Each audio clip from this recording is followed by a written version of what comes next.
Good evening and welcome to the City Council meeting of April 14th, 2026. It is 7:32. Will you please join me for the Pledge of Allegiance? I pledge allegiance to the flag of the United States of America and to the republic for which it stands, one nation, under God, indivisible, with liberty and justice for all. Clerk, will you please call the roll? Good evening. Ms. Ayers. Present. Mr. Buffalo. Present. Mr. Goldstein. Here. Mr. Hostin. Mr. Lopez. Here. Mr. Sawyer. Present. Mr. Seed. Here. Mr. Wiggins. Here. Ms. Young. Here. Ms. Edie. Ms. Wennerstrand. Here. Mr. Degenshine. Present. Mr. Dellinger. Here. Mr. Freyer. Here. Mr. Bailey. Here. We have a quorum. Thank you. The next item on the agenda is the acceptance of the minutes of the regular meeting of March 24th, 2026. Is there a motion, please? So moved by Mr. Degenshine. Are there any corrections, changes, additions, deletions? Ms. Ayers? Oh, okay. Well. Oh, you didn't get okay. that part. Yeah. Sorry. Okay. All right, seeing none, all in favor, please raise your hand. Opposed? And abstention. Ms. Ayers abstains. And Mr. Wiggins as well. And Mr. Wiggins abstains as well. Thank you so much. Next item on the agenda is public participation. I don't know if we have anyone signed up here. Anyone signed up? No, here. And is there anyone online who would like to speak tonight? Yes, we have Andy Garfunkel. Very good. Move him on over.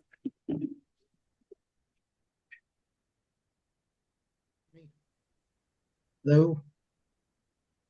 We can hear you. Oh, good. I wasn't sure. I can't see myself. So I understand on the agenda tonight there is a proposal concerning Mr. Ernie Dumas and also naming something very important to him after himself in honor of Ernie. I worked with Ernie for many, many years. He was a loving, caring man, family man, and dedicated to this community. Served many, many years through many commissions, boards, and even on the council. This is a great honor for him to receive in his name, and he dedicated himself more to the community than he did to himself and anyone else around him, and I believe that he deserves even greater accolades than this, but I'm very happy to support this this naming that is moving forward. Thank you. Thank you, Angie. Is there anyone else who would like to speak? Yes, up next is Diane L.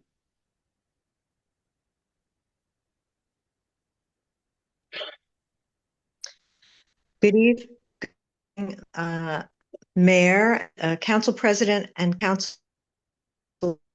My name is Marcella Gregory in Norwalk. Can you have difficulties with my cell phone? You are cutting in and out, but go ahead and proceed. Oh, shoot.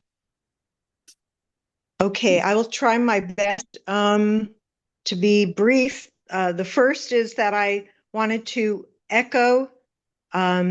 Garfunkel's comments about Ernie Dumas. I helped Ernie start the South Norwalk Citizens for Justice and advising him and helping him pull together meetings and projects.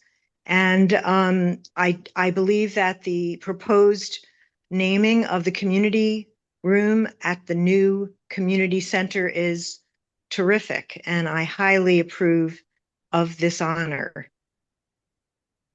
The other reason I'm speaking, and again, unfortunately, my voice may be cut out, but it has to do with the DPW request for the amendment to the new gen food scrap.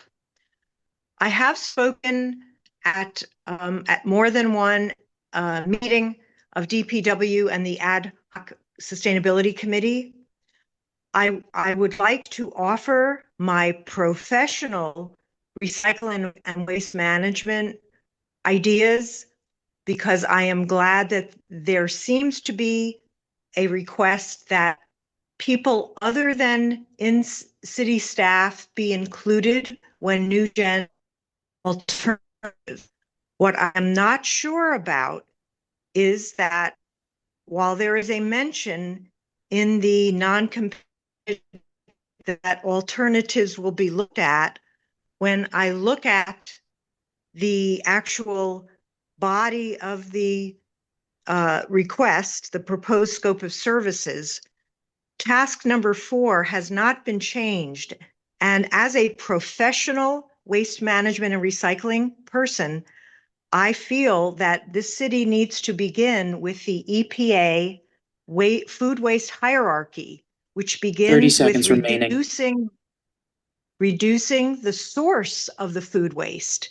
Because the way it's written, we are looking at the end of the process. That is never a viable or economic way to look at any kind of waste management. You look at the generation of the waste and how can you reduce it so you don't have as much to process at the end. So I'm happy that there has been slightly more, but still, I don't think this is ready for prime time. You probably have it on the consent calendar. I know there's been controversy here. I just ask that, can we make sure that we are looking at alternatives up front for the generation of the food waste? It is not clear in your proposed 3 scope of minutes. services, nor in the work that, or the mention made by Jody Trendler. She changed her position, and I am wondering why. But the thing is, I'm very happy that we're looking at food scrap, but we must include other alternatives up front. Donation of food, Ms. education Loratelli, you're past 3 minutes now. Could you please about wrap up? animal feed, etc. Thank you very much. Thank you. Is there anyone else who would like to speak? Yes, next up is Melody.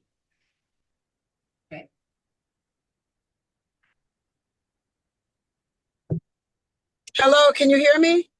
Yes, Yep. we can. Oh, great, great. Thank you and good evening, everyone.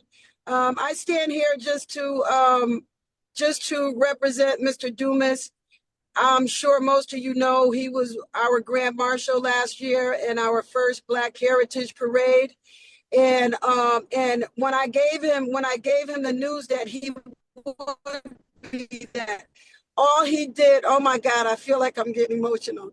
But all he did was cry, and he said he loved his city so much. He just loved his city. He loved his city, you know. And when the mayor, prior to her becoming the mayor, whispered to him that this room, you know, that this was in the works, you know, I could just see as he laid in that bed that he was still honored.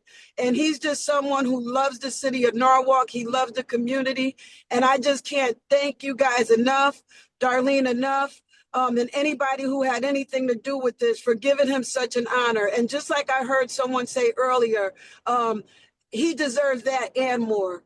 But just to walk into a newly built room and see that his name is still kept alive, I'm just moved to pieces. And I just thank you all, and I stand in agreement. Thank you for allowing me to speak. Thank you so much, Melody. Is there anyone else who'd like to speak? There appears to be no one at this time, Madam Mayor. Some people on here, I don't know if they're just listening. Is anyone having? Someone just raised their hand if you guys are still taking public comments. All right, up next is Martha W. Hi, I just listened to, I'm sorry, this is Martha Dumas, Ernie's wife. And just listening to Andy, Melanie, and Diane. It's not much more I could say. Ernie cared about this community so much. Sometimes he would care more for the community than actually taking care of his own house.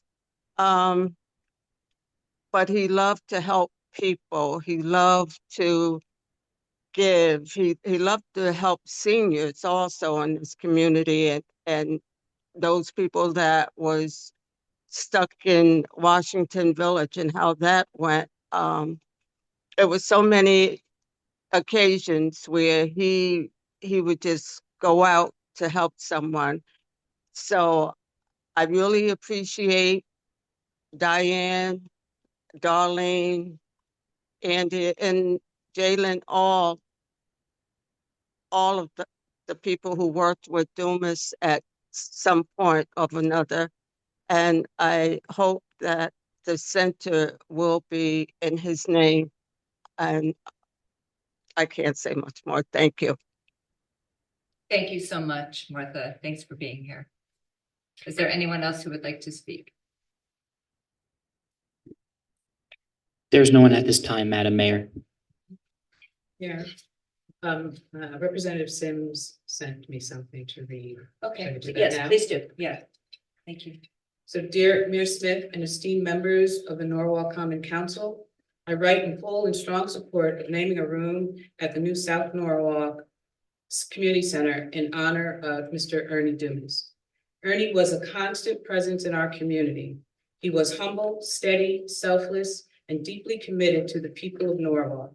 He invested so much of his time and energy in uplifting others, especially our youth, and made a lasting impact on countless lives.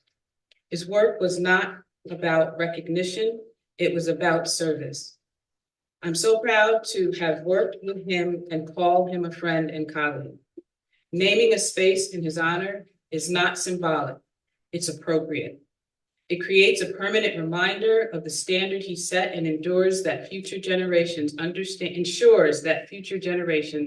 understand the value of community, mentorship, and showing up for others. This is a simple, meaningful way to preserve his legacy and a place that reflects the very work he dedicated himself to. Respectfully, State Representative Travis Sims, proudly serving the 140th District. Thank you. And I don't see any other hands raised, but just want to give the opportunity, if anyone else would like to speak, please raise your hand.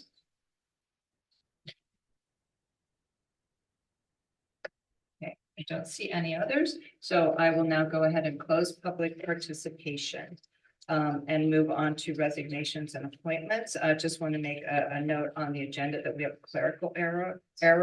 Item 4, public hearing, that should just be deleted.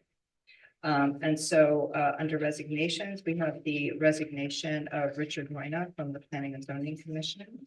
And we don't need to move that, but we just need to vote on it. So all in favor of accepting the resignation, raise your hand. Okay, and that passes. Thank you.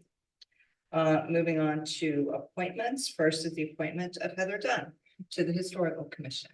Who is moving that item, please? Mr. Frayer. I'd like to move it and like to say something about Heather. I've known Heather for a number of years now.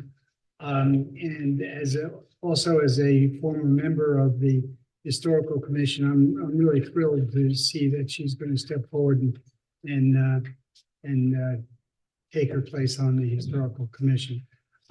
She's my favorite council person of all time. Rick, you're always here, Except for everybody that's here tonight. All right. She's currently also a teacher. She's a special ed teacher, I should say, at Norwalk High School. And her involvement in the city has gone back 20 some odd years. And I remember originally at the Splash Festival, which was probably about 25 years ago, And I don't know if everybody remembers it, but we still see them around the city every once in a while, but she's the one that designed the big star that was prominently displayed all over the city. I think she's going to be great asset to the Historical Commission. She's been involved in artistic events throughout the city, probably for about the last 20 some odd years. And I have to just finish up and say that she does like cheese grits, and she takes a lot of bike tours, and certainly enjoys live theater and music performances. Thank you, Mr. Prayer. Are there any other comments? I'd like to. Okay, yes, Mr. Goldstein. Thank you. I just want to add, I mean, Heather was a colleague of many of ours here at the council. She was someone who always showed up prepared, had good questions. And I think it was one of these moments where it was nice to have, partisanship was never part of her deal. It was always about service. And I always found that to be one of her best qualities. And it makes it very easy to vote for her on a commission in which she cares deeply about Norwalk's history. And she's someone who I have come to enormously respect and just like as a person. So I will happily be voting for her tonight. Ms. Winterstein. Yeah, I would just like to endorse Heather for this role. I think she's going to be an incredible commissioner. I agree with everything that's been said about her as a colleague. I think she's uniquely positioned to preserve the legacy of the history of Norwalk and to really be a custodian of not only the buildings, the art, the land. So I support this. Thank you. Mr. Seed. I just want to add, when the bubble is done, she always did come prepared and she did the work, but she at the core of it, she had a love for the people in Norwalk and history of Norwalk. Every decision that she made was tied to some type of connection to people. And it's something that I really admired about her, and I know she'll be a great commissioner because she's a great council member. I was happy to serve with her, so just happy to see her still involved with the city. Thank you. Mr. Degenstein. I got to know Heather a little bit differently. She was my opponent for my first run for the city council, and everything that she said made sense. She did her homework, and she continued to do her homework while she was serving on the council.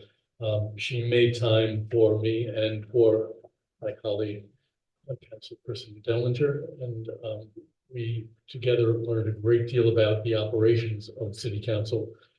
Didn't quite scare us away. We continued working, but she is remarkably dedicated, hardworking, and knowledgeable. I'm sure she will bring all of those energies to the historical.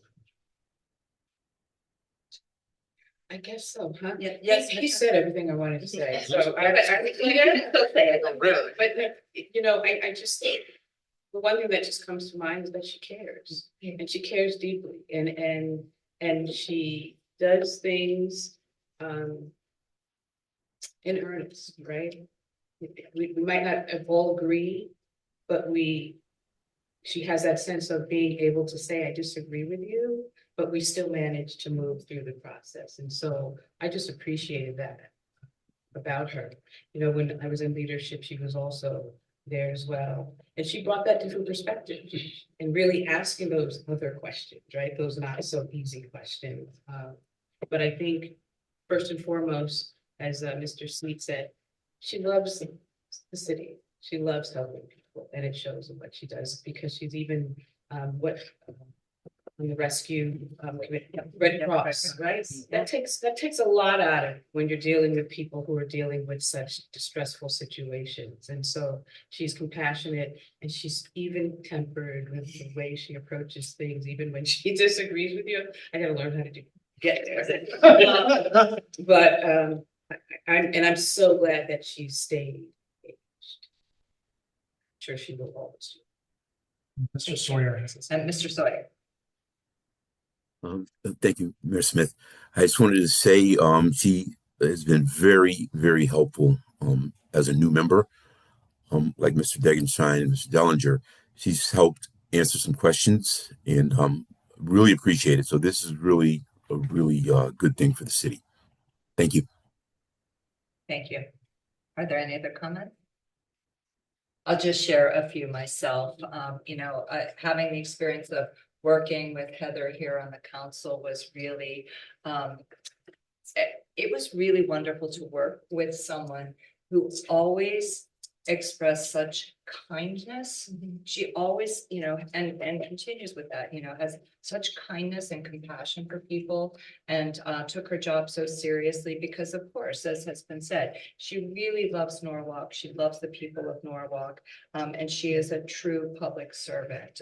And I had so much respect for her, working together with her on this council. And just to add to the comments about her serving on the Red Cross, I also had the opportunity, she was my colleague at Norwalk High School when I taught there. And so think about this. She's, working as a teacher up at 5 in the morning, doing her job as a teacher. She was here on the council, but she was at every emergency that the Red Cross, called her to. In fact, I spoke with her today. She reached out to me. You're probably aware of the terrible fire on Walmart today. And she reached out because she wanted to connect with the principal at CGS, because it was a student there who lost her home, and her dog. And I think that what I was obviously this is what Heather does, right? So I wasn't surprised to get the call from her, but the emotion that she shared, it's a hard job. It's a hard job. So, I have so much respect for Heather, and I'm so thankful that she's continuing to want to serve, and very glad to see that she will be on the Historical Commission, because I think we will take our vote. All in favor, please raise your hand. That is unanimous. Thank you, and congratulations to Heather. And thank you for your willingness to serve. Next are the appointments of Kelly Bloom and Francesca Kirchgen on the Harbor Management Commission. Mr. Goldstein. Thank you very much. I'd like to move both and speak to them briefly. Both Kelly Bloom and Danielle Kirchgen bring experience not only from having served on various boards, but also with the harbor itself. Kelly Bloom was on the redevelopment, the RDA board, the redevelopment agency board, and Danielle has been on the board of Norwalk River Rowing. In both, Kelly Bloom is the general counsel at Norm Bloom & Son. So she probably knows a little something about the harbor.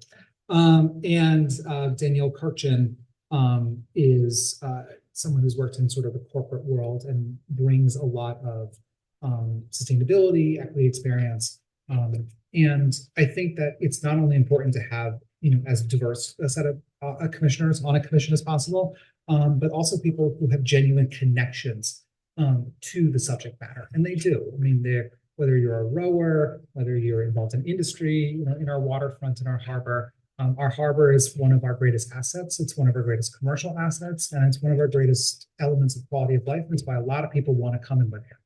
And so taking care of that harbor and being a steward of it, especially on this commission, is so important. And so I will absolutely support both of their appointments or nominations. Please don't tell Nicole Eady that I don't know their favorite foods. And I am not going to make some flippant joke and be like, their favorite food is oysters. But suffice it to say, I'm sure they have favorite foods and I'm sure they're delicious. But more important, I think they will be excellent nominees and commissioners on the Harbor Management Commission. Any other comments? Seeing none, all in favor, please raise your hand. Opposed? Abstentions? And those appointments carry unanimously, and thank you both for your willingness to serve. Finally, moving on to reappointments, the reappointments of John Bovee and Christopher Manella to the Water Pollution Control Authority. Is there a motion, please, Ms. Wennerstrand? Thank you, Madam Mayor. I would like to move these two names together and speak briefly. But first, I'd just like to say a little bit about the Water Pollution Control Authority, which is a very important entity here in Norwalk. It oversees the city's sewer and wastewater system. Funded through user fees, not through property taxes, and is responsible for maintaining the infrastructure, planning long-term capital upgrades, setting rates to keep the system moving. very safely and reliably. It's a very important part of our infrastructure here, obviously. These two gentlemen have been serving for quite a long time on the authority. I'm happy to support both of them.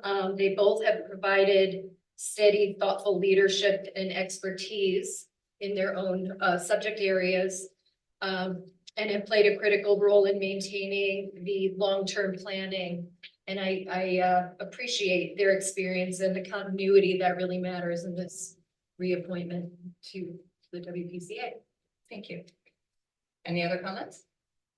Mr. Frayer? Thank you. I've been on the WPCA for almost 3 years now.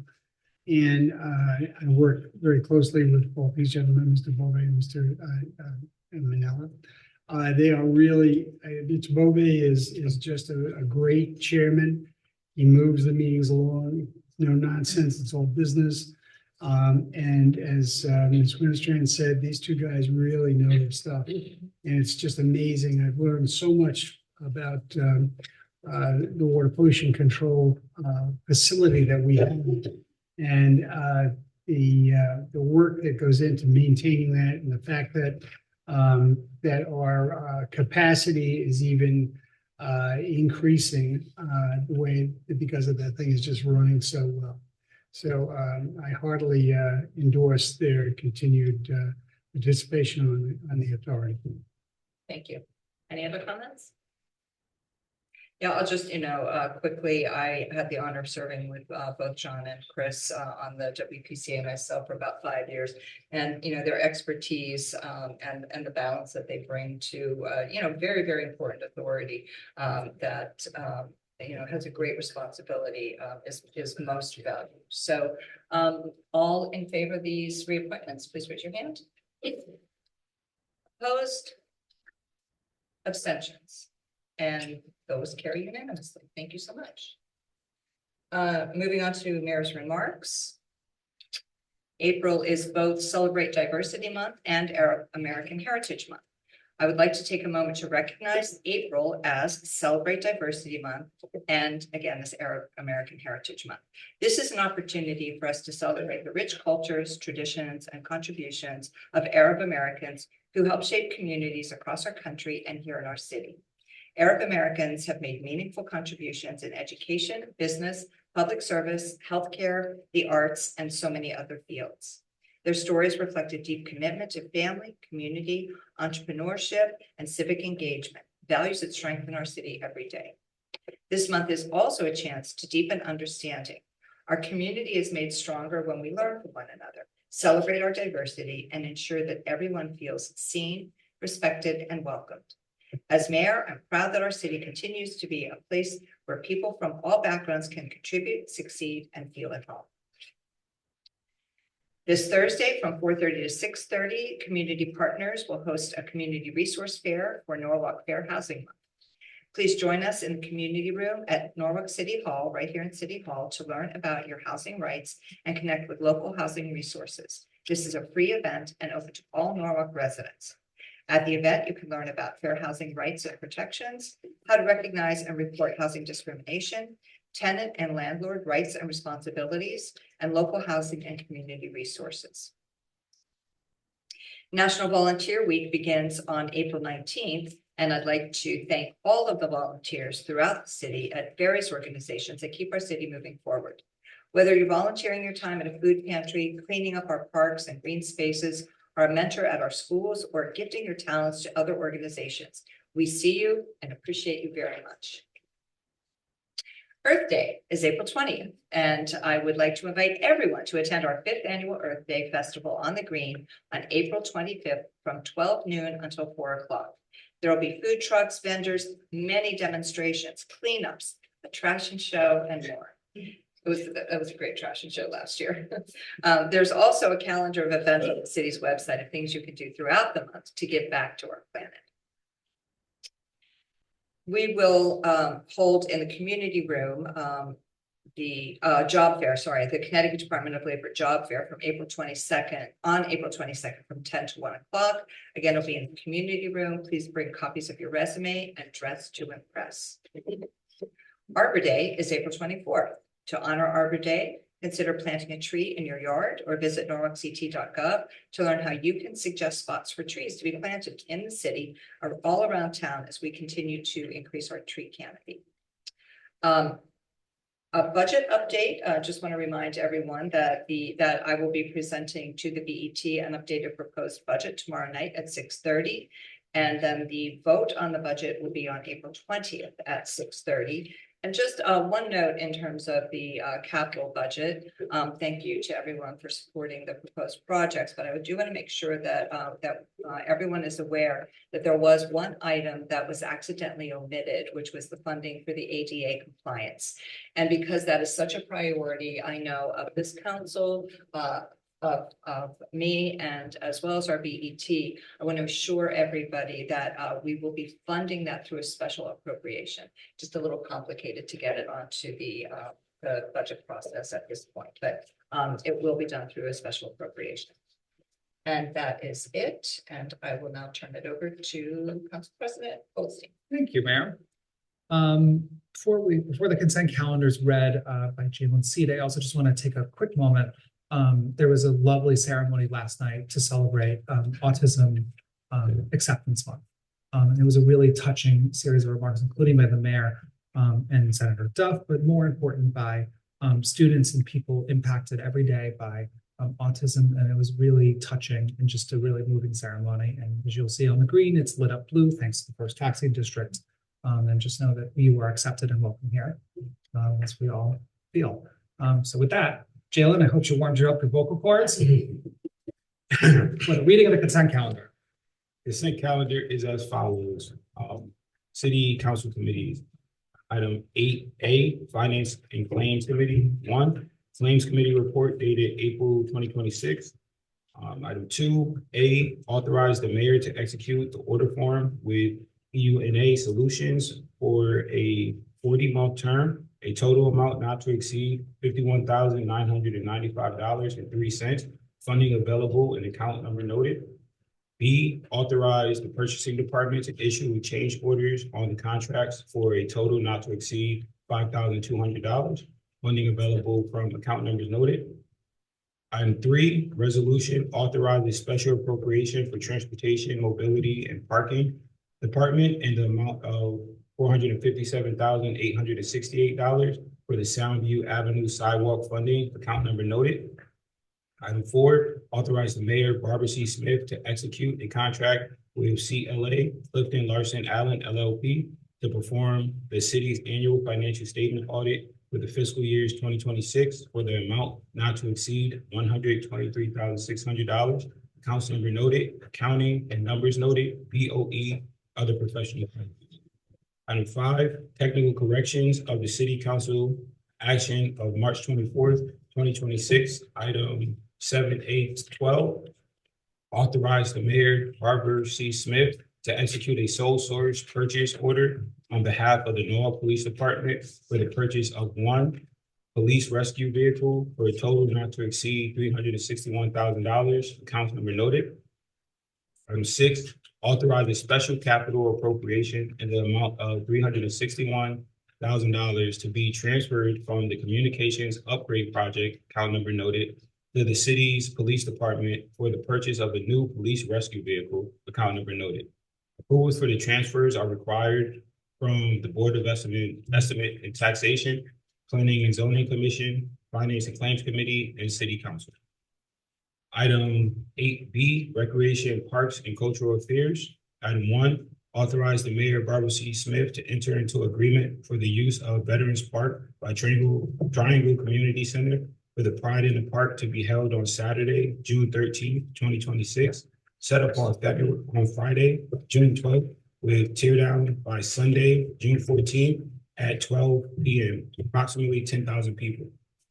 Item 2, authorize the mayor, Barbara C. Smith, to enter into an agreement for the use of Veterans Park by Norwalk Junior Lacrosse for their Pound on the Sound Jamboree to be held on Saturday, May 30th, 2026, and Sunday, May 31st, 2026, from 9 a.m. to 6 p.m. with setup on Saturday, May 30th at 7 a.m. and tear down by Sunday, May 31st at 9 p.m., approximately 600 people per day.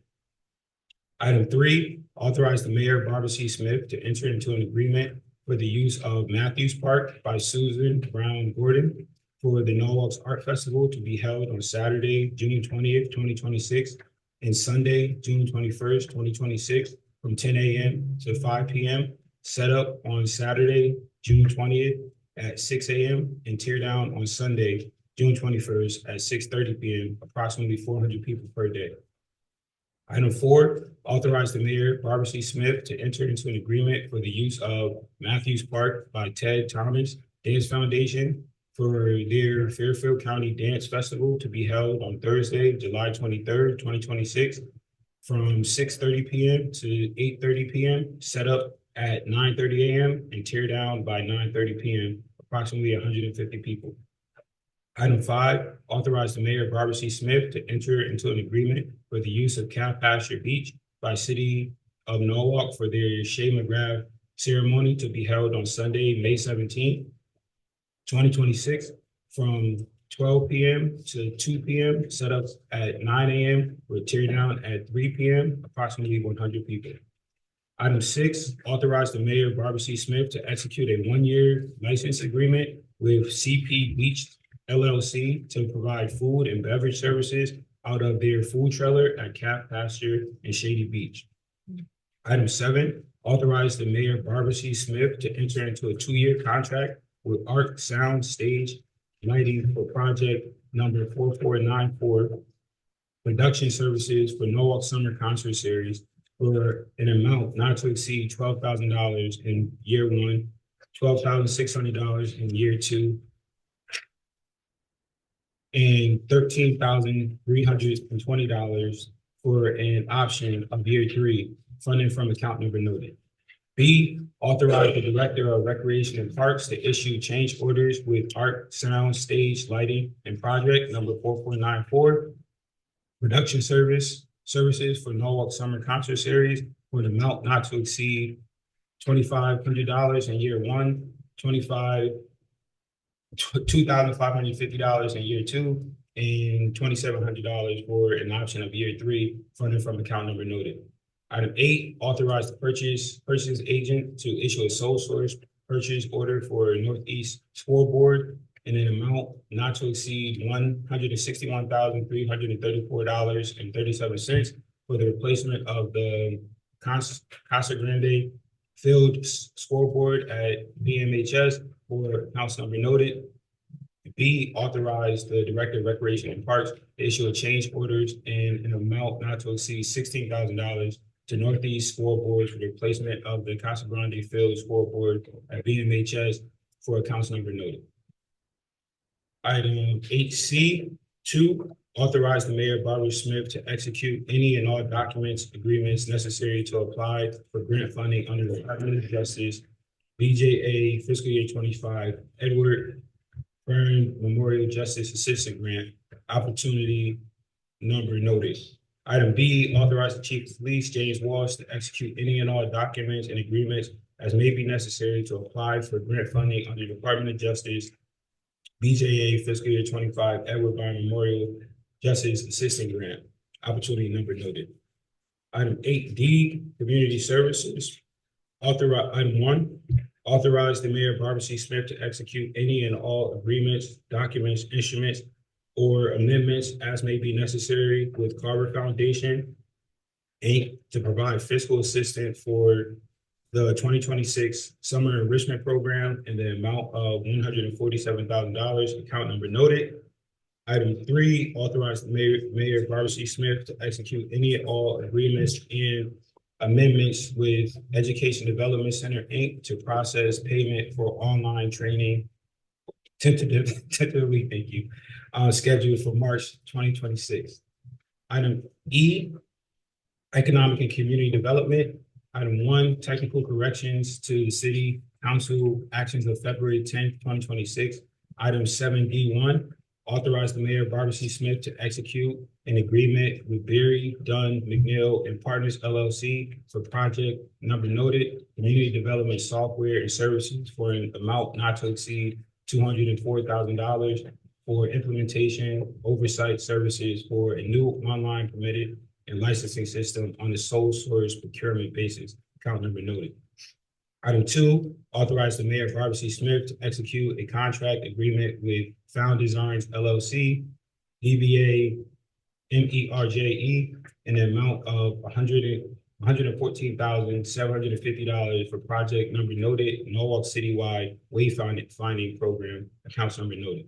Item 3, authorize the mayor, Barbara C. Smith, to execute an amendment to increase the Fuss and O'Neill contract by $46,900 for additional transportation, engineering, and related design services for the Wall Street corridor improvements.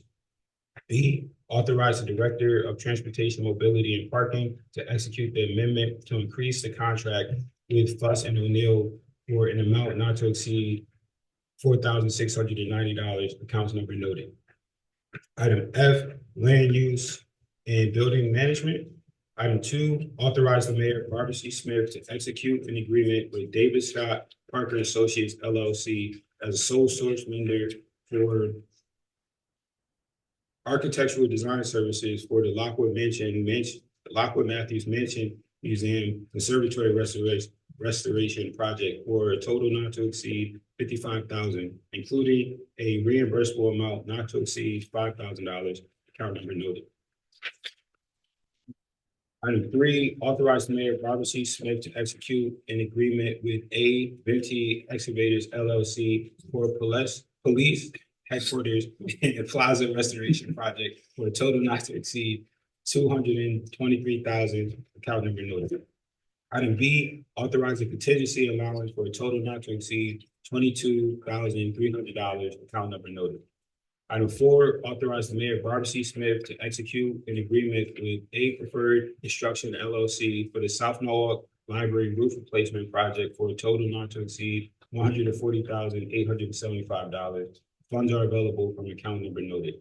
B, authorize the Office of Building Commissioner to issue change orders on an agreement for a total not to exceed $14,087.50. Funds are available from account number noted. 5, authorize to rescind council action on November 17th, 2025 from item 7, D, 6A, and 6B as follows. Authorize the mayor, Harry W. Willing, to execute an agreement with O. Jordan Magani Architect LLC for architectural services for the Cat Basher Beach Camp renovation project for a total not to exceed $119,480, account number noted. Authorize the architectural design contingency for O'Warden Baggedy Architects LLC for the Cat Basher Beach Camp renovation project for a total not to exceed $11,948, account number noted. Replace with the following action. B, authorize the mayor, Barbara C. Smith, to execute an agreement with Silver Petrelli and Associates to provide design services for Cat Basher Beach Camp facility renovations project for a total not to exceed $89,000, account number noted. C, authorize the architectural designs contingency with Silver Petrelli and Associates for the Cat Basher Beach Camp facility renovation project for a total not to exceed $8,900, account number noted. Item G, Public Works. Item 2, authorize the mayor, Barbara C. Smith, to sign the maintenance agreement number noted with the State of Connecticut Department of Transportation for the installation and maintenance of thermoplastic crosswalks with Route I-95 SB southbound exit 15 off ramp. Item 4, authorize the purchasing agent to issue a purchase order to Colonial Masonry Concrete and Asphalt Paving LLC in an amount not to exceed $759,132, $690,120 plus 10% contingency for funding a project number noted, Pinnacle TOD Streetscape Improvement Project, alternate 1, account number noted. Items 5A and B, items are withdrawn. Item 6A, authorize the mayor, Barbara C. Smith, to execute an agreement with Titan Enterprises, Inc. for the Norwalk Public Works Center Salt Shed Foundation Wall Replacement Project for a total not to exceed $1,240,000, account number noted. Item B, the Office of Building Management to issue change orders on the contract for a total not to exceed $124,000. Council number noted, and that completes the reading of the consent calendar. See, when Nicole was in District A, Nicole would get that consent calendar. That's why she ran for at large, I'm pretty sure. With that, wonderful reading by Councilmember Seed. I will take a vote on the reading of the consent calendar. All in favor?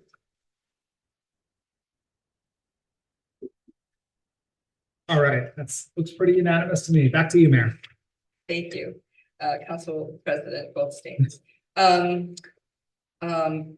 Item C1 under Public Safety and General Government, Ms. Ayers. Mayor, yes, I should. Oh, yes. Yes, of course. Please note for the record that Councilmember Young. Is recusing. My person may not come back. Leave it. Please keep the record. I'm not in court. Said it like I was in court. Thank you, Madam Mayor. I will read the item and speak to it briefly. Item C1, confirm the appointment and hire of Julia Foy as the Chief of Community Service for the City of Norwalk. This role is crucial to the well-being of our community. It requires not only administrative skills, but also empathy, vision, and a deep understanding of the diverse needs of our residents. From supporting families and youth to addressing public health, social services, and our libraries, this position has a direct impact on people's everyday life. From what I understand, Ms. Julia Foy brings experience, dedication, and a strong commitment to community engagement. These are exactly the qualities we need in leadership. Someone who listens, someone who collaborates, someone who works proactively to strengthen the connections between city services and the people that they serve.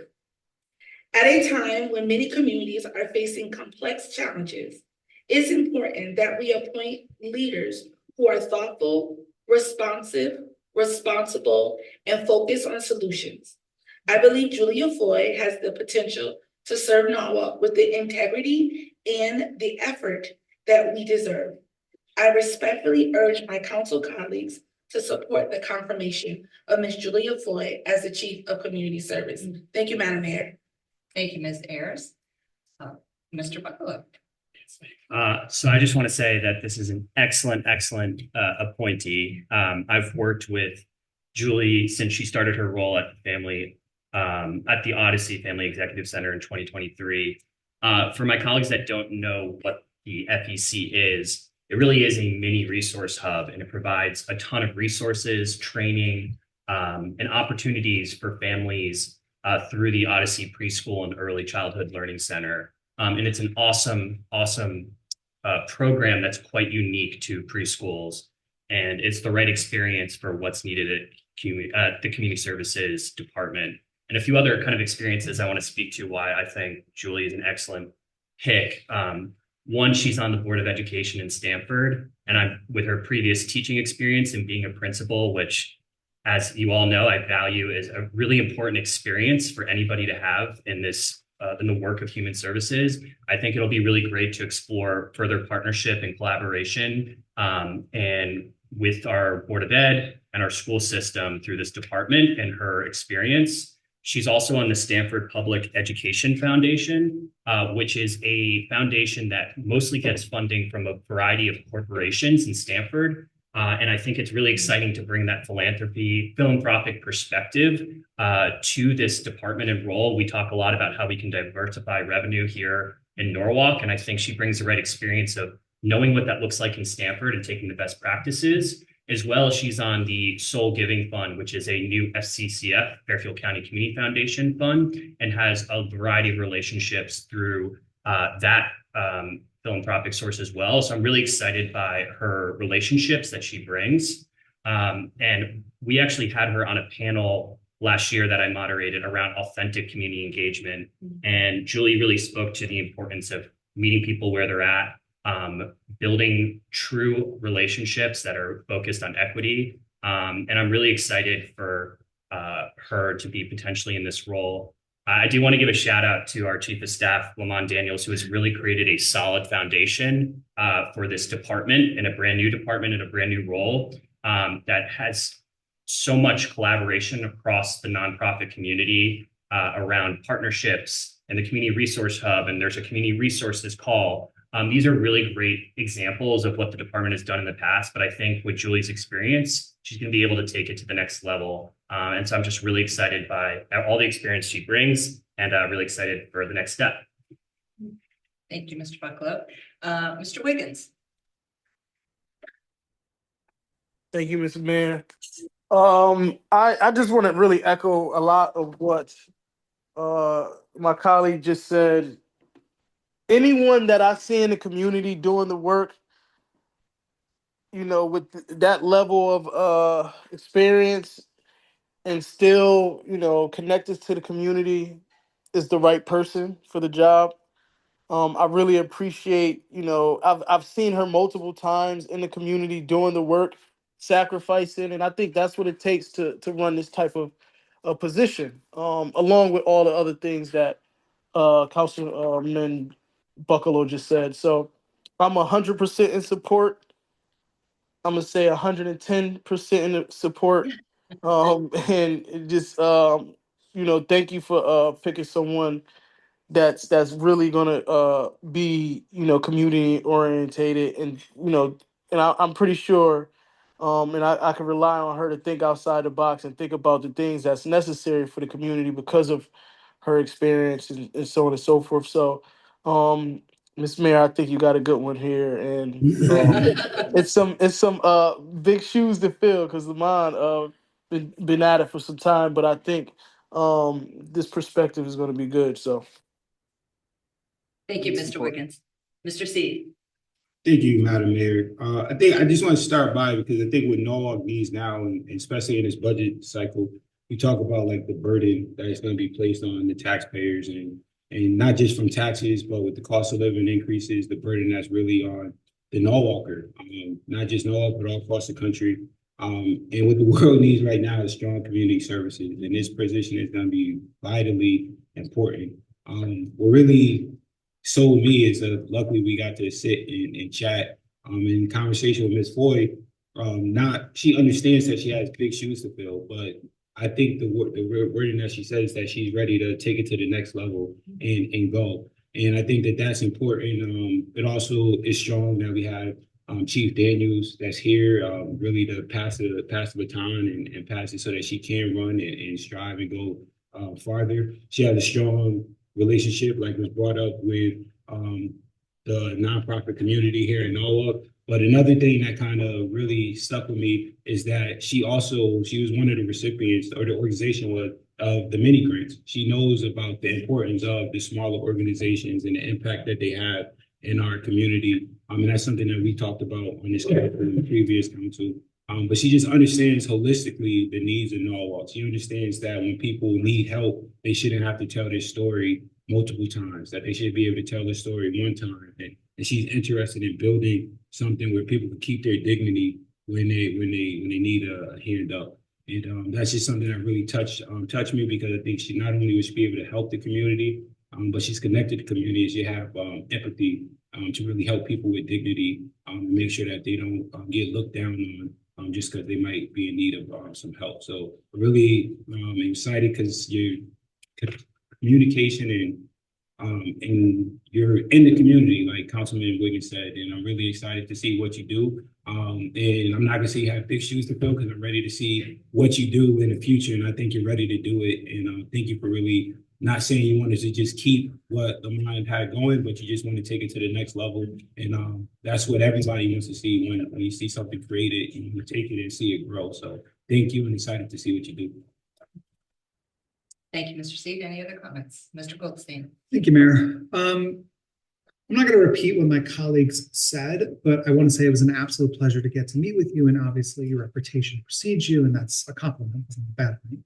One thing I just want to pick up a note that came up in our conversation, and Councilmember Seed who I can't believe is still able to speak afterwards, reading the consent calendar, alluded to, which is something about an idea that we discussed about basically the one-time interview and then being able to have that information be sort of seamlessly distributed across our government so that resources can be provided and someone doesn't have to repeat their story 15 times. We talk about efficiency and the ability to, frankly, more seamlessly transition, government services and make it that much easier for people to come to the city and get resources and do it in as both efficient and caring and effective a way as possible. And I love that that's sort of what you were coming in with right off the bat. And you set the bar high, and we want to help you get there.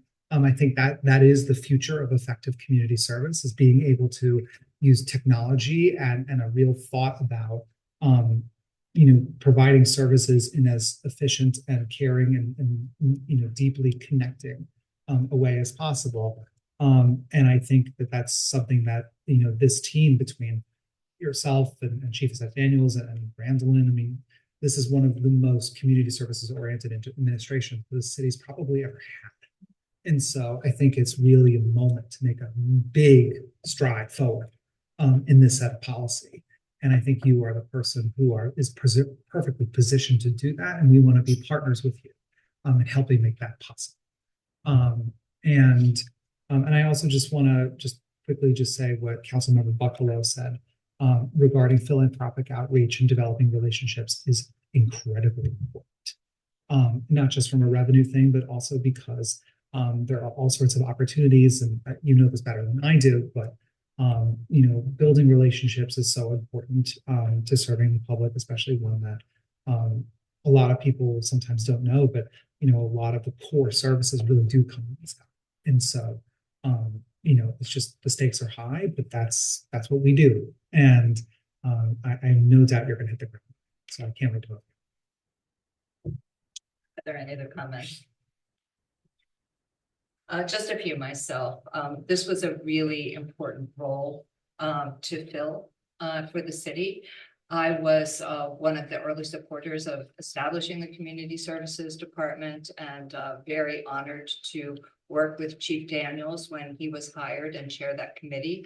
And so it was just so important to me. Of course, it was natural for me to choose Lamont for my chief of staff, but I really wanted to make sure that we would have someone who could take that incredible work that he did, those systems that he established to bring our nonprofits together and work together in partnership, to take it to the next level. And so much has been said from those who've been, have had direct experience working with you, Julie. But I was so impressed with your deep roots in the community, of course, your experience, our shared teaching experience, and we know if you teach, you can do anything. And I've often said that one of the things that most prepared me for this job is teaching. So I know you're capable of doing so much. And so I am really thrilled and excited for what you are going to bring to the role, and how far you are going to be able to take us. So I'm going to go ahead and call for the vote, and then if you don't mind, I'd like to ask you to say a few words. So all in favor of the appointment of Julian Boyd? Oh, all those hands are up already. Okay, and opposed? Abstentions? And that carries unanimously.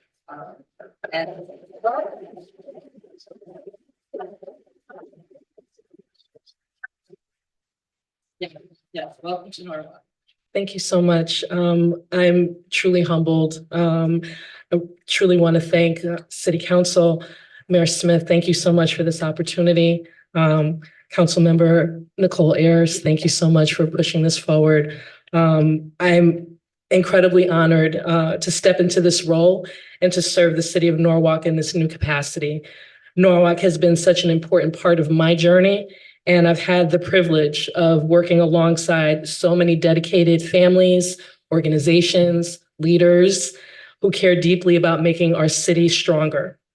I carry that experience with me into this role, and I'm committed to listening, learning, and working collaboratively to support the needs of our residents in Norwalk. I know I won't always have the answers, but I will continue to learn, grow, and lean on others especially all of you in this work. And just thank you again for this opportunity. I'm truly excited for what's ahead, and I'm really ready to get started. So thank you so much.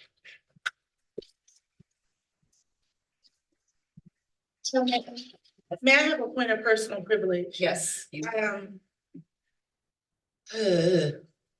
think we haven't taken the opportunity, and I would like to seize this opportunity to acknowledge Chief Daniels. We have done it individually, but we have not done it as a collective body.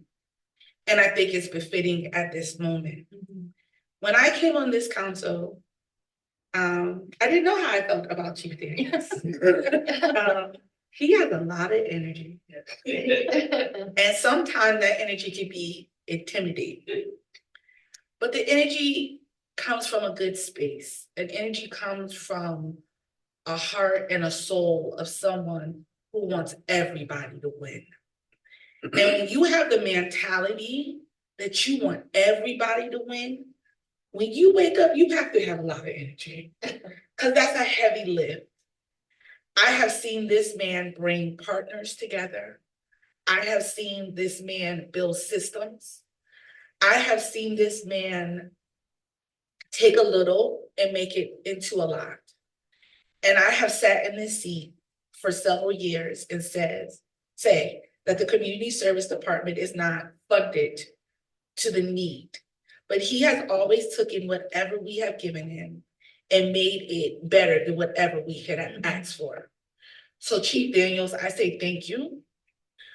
On behalf of the citizens of Norwalk, I say thank you on behalf of that department, are we upstairs, downstairs, that have worked diligently to see your vision unfold.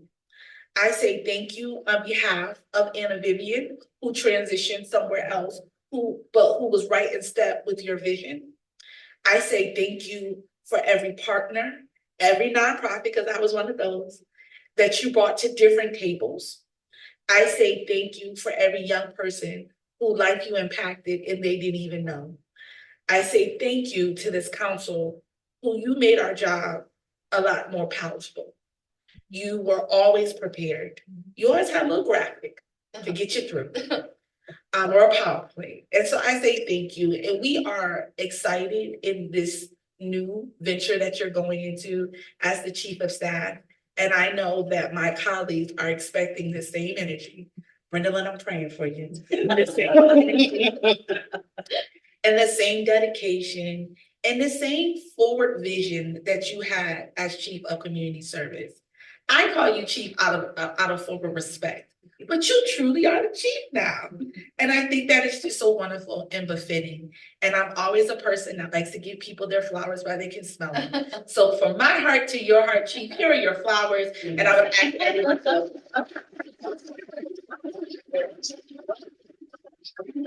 Thank you for that. I can attest personally to that energy. One thing that I really should add is if he didn't have that energy, I don't know how he could have been doing 2 jobs over the past 3 months. And so we've been joking to the point of saying, you know, we need to put an air tag on him because he's doing zoom all over the place. So thank you for that point of privilege and for sharing that because every word is true. And now back to you again, Ms. Ayers, for community services item 2. Just so lucky today. Yeah. Thank you, Madam Okay, Mayor. and you can. Oh, let's get Darlene back in here. Yeah.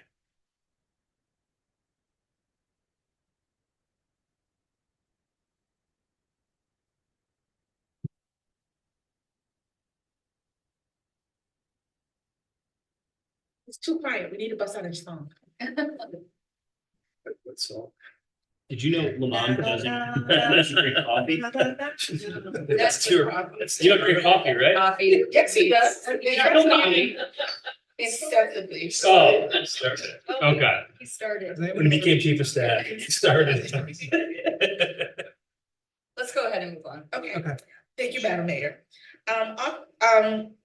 D, community service, number 2. Authorize the mayor, Barbara C. Smith, to execute any and all agreements, documents, instruments, and amendments as may be necessary with the local prevention council in the amount of $20,000, account noted, to the fiduciary Positive Directions, 90 Post Road West, Westport, Connecticut, 06880, care of Norwalk Partnership. I do believe Margaret Watts is online, if she could be pulled over at this time. This particular item is an item that we are funding yet again from the Community Service Department. We have partnered with Positive Directions in previous budgetary years to facilitate this part of issuing out different services to young adults and young people in the city. The Norwalk Partnership is a strong partner, not only to the Community Service Department, but the general city, as well as Norwalk Public Schools. They are a source of strong and accurate data that many nonprofits use to get other resources to come into the city. Ms. Watts did, at the committee level, give a full presentation of all of the services that Positive Direction gives. So I would really strongly encourage you to go back and watch our committee meeting to get any of the background of all of the things that Positive Direction does. But in this particular grant, we are partnering with her to continue the work that they have done in prevention. I'm going to say substance prevention for young people. Thank you, Madam Mayor. I don't know if my colleagues have any questions for Ms. Watts at this time. We wanted to, I believe the committee wanted to pull it off just to highlight the work that is being done. This is a sensitive topic for any community, particularly our community. And we wanted to shine a light on resources that the city is partnering with to make sure that our children are getting the services that they need, but also that we are collecting data that helps other nonprofits extend their work. Ms. Winterstrand. Chair Ayers. Yeah. Welcome, Margaret. It's great to see you. I would love to hear a little bit and be able to share with the community just what this funding actually accomplishes. What does it really look like in the real world? Sure. Thanks, Councilwoman Winterstrand, and good evening, everybody. I'm Margaret Watt from Positive Directions, here representing the leadership team of the Norwalk Partnership. As Ms. Ayers said, the Norwalk Partnership, which we'll call TNP for short, it's a citywide coalition of community members and more than 60 organizations working together to prevent substance misuse and promote mental wellness in Norwalk youth and young adults. The city's funding of $20,000, which kudos to Lamont Daniels, following on what was just said. He's the one who started, reled to the city to start investing in our prevention coalition as of 2023. And the city's money really is actually most useful in filling all the gaps, because right now our coalition, TNP, has done so much for this city. It's just exciting to be a part of it. I know a lot of you on this call have been involved in the work in various ways. Last year, I was so proud that TNP was identified as the Coalition of the Year statewide, because it's our youth survey data, it's our advocacy work, it's our legislative work, it's our work in the schools, it's our educating of the community, it's things like the giant mental health walk and wellness fair coming up in a couple of weeks, which you'll hopefully be at. It's the systems change work that some of you were just involved in, where we did priority planning around youth mental well-being at the city level, right? So we Teen Nights Out, which this council has funded in the past. Lots and lots of different game-changing things that we've been able to do. And to actually answer the question, the total funding for the Norwalk Partnership is $160,000 a year. That's including the $20,000 from the city. That's including $125,000 a year that we get from the federal Drug-Free Communities Grant. I want to highlight that because the $125,000 pays for the survey, pays for some staff time, focuses on alcohol and marijuana. The $15,000 from the state focuses on vaping and opioids. there are all these gaps in the funding. There are all these things you can and cannot fund. So the 20,000 from the city has allowed us to do additional data analysis, some of which was sort of precluded by the feds last year. With our last survey, it's allowed us to do that. It's allowed us to fund food for our teen clubs, that we have clubs that meet in the schools twice a week, every week throughout the year. It's helped offset some of the funding for the ongoing Teen Nights Out. Last year, the funding led to the big marijuana awareness advertising on all the bus shelters around town. It's like, basically the grants that we have fund certain things related to certain substances. And what TNP does really well is braid together mental health and substance prevention, because these things are so related, and do it in partnership with so many agencies. And we get really creative about finding different grants to fill holes where we can, but there's always the holes. And I hope you also heard me point out, I'll just reiterate, that the 125,000 from the feds is going to go away in another 2.5 years. And that's going to then drastically affect, I think we're building it to be as sustainable as possible, but that's going to have a big impact. And so I think we all want to be thinking about, how do we keep the survey going, and how do we keep this incredible collaboration going?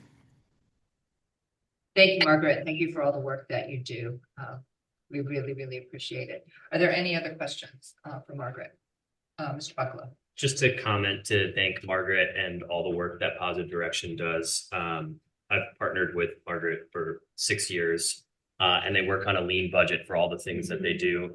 The Norwalk Youth Survey is an incredible data source for how our children and youth are experiencing anxiety, suicidal ideation, depression, and it's broken down by a ton of different subgroups and demographics that really let us learn more about where the needs are at in our community, and allows a variety of nonprofits as well as the school system to really rally together to create opportunities. And the Teen Nights Out that the city has helped funded through this, which I'm really proud that the city has invested in them for so long.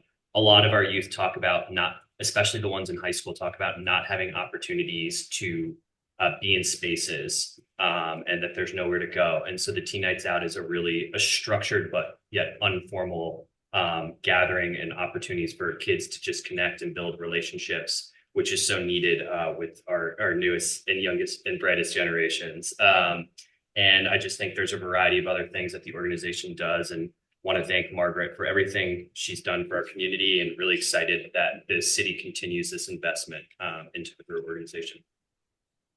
Thank you. Any other comments? Mr. Wiggins. Thank you, Madam Mayor. Yes, me and Margaret kind of go back now. It's been probably almost close to a decade now that I've met Margaret, and she's been doing this work. I think it's going to come a time where we're going to see the real value in the work that Margaret and Positive Direction is doing, along with all the collaborative organizations as a part of the Norwalk Partnership. And we see the value in funding them even more as time goes on. I know it's a tough budget season. I know it's a lot going on with the city, but I think, as a big advocate for, nonprofit and community work, and bringing, dealing with young people is going to eventually make our city a better place if we continue to look forward to the development of young people. So, Margaret, we kind of go back, and I'm always going to be in support of you because I know the work you've done, and I know the grind that you put in to do it.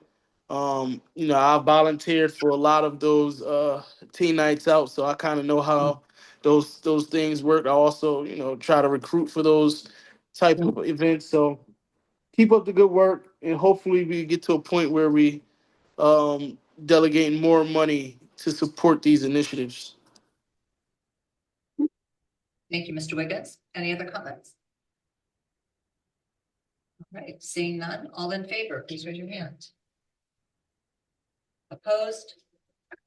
Abstentions? And that carries unanimously. Thank you so much. Thank you. Now moving on to under Economic and Community Development, item 4, Mr. Goldstein. Thank you. And I'd also like, if someone wouldn't mind, I'll text Jalen to ask him to come back. sorry. We'll move. To approve the 2026-2027 capital budget. I'd like to move this, briefly speak to it, and then I'm going to make a motion at the end of my remarks. So obviously the capital budget, this is a really important thing. This is, for everyone has remembered, this is our budget. We have two budgets. We have an operating budget, which is for day-to-day expenses, and then there's the capital budget, which is for longer term investments that are paid over a much longer period of time. When we talk about the capital budget process, it is a process. It started last year. It goes through multiple rounds administratively between the finance department, every department that submits capital budget requests that are evaluated by the finance department. Then, of course, the mayor and her team are involved. And there's a lot of work that goes into this that starts really starting really last fall.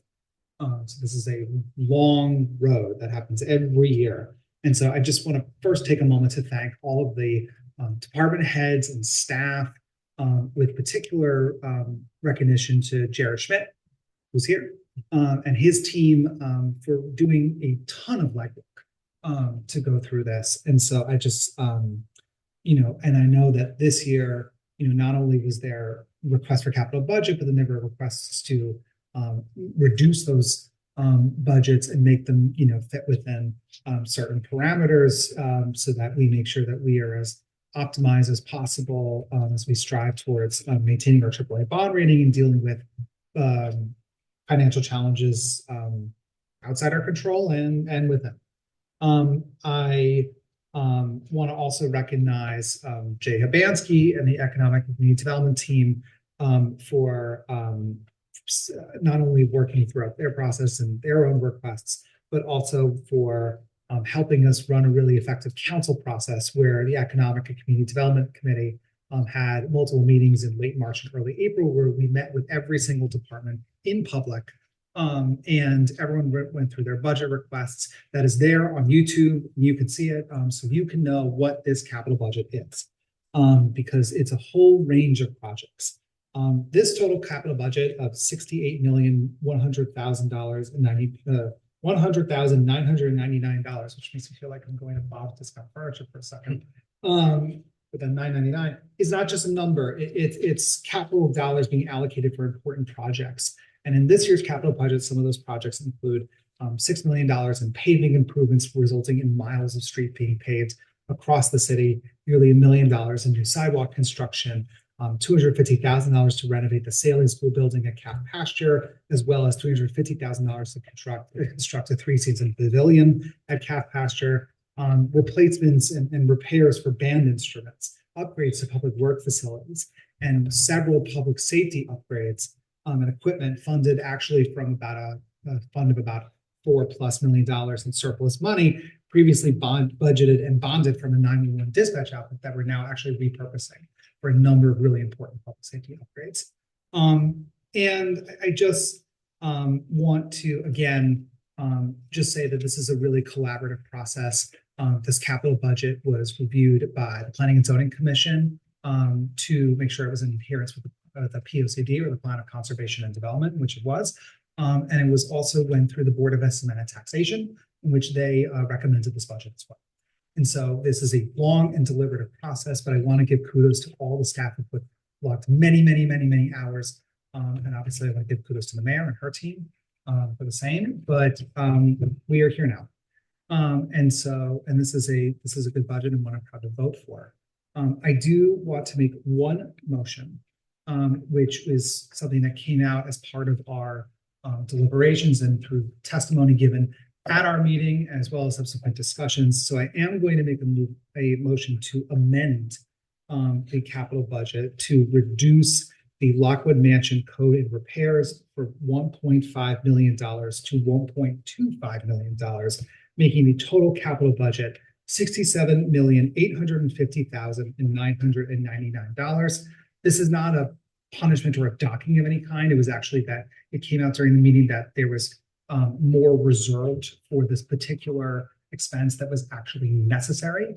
It's something that was part of the Historical Commission's capital budget requests, and that was something that David Westmoreland, among others, noted in the middle of the meeting, and then it was confirmed afterwards. So to be clear, this is not some sort of a slight or anything like that. In fact, actually, this was something that has been dealt with and deliberated as part of our process, and this is why we have a process.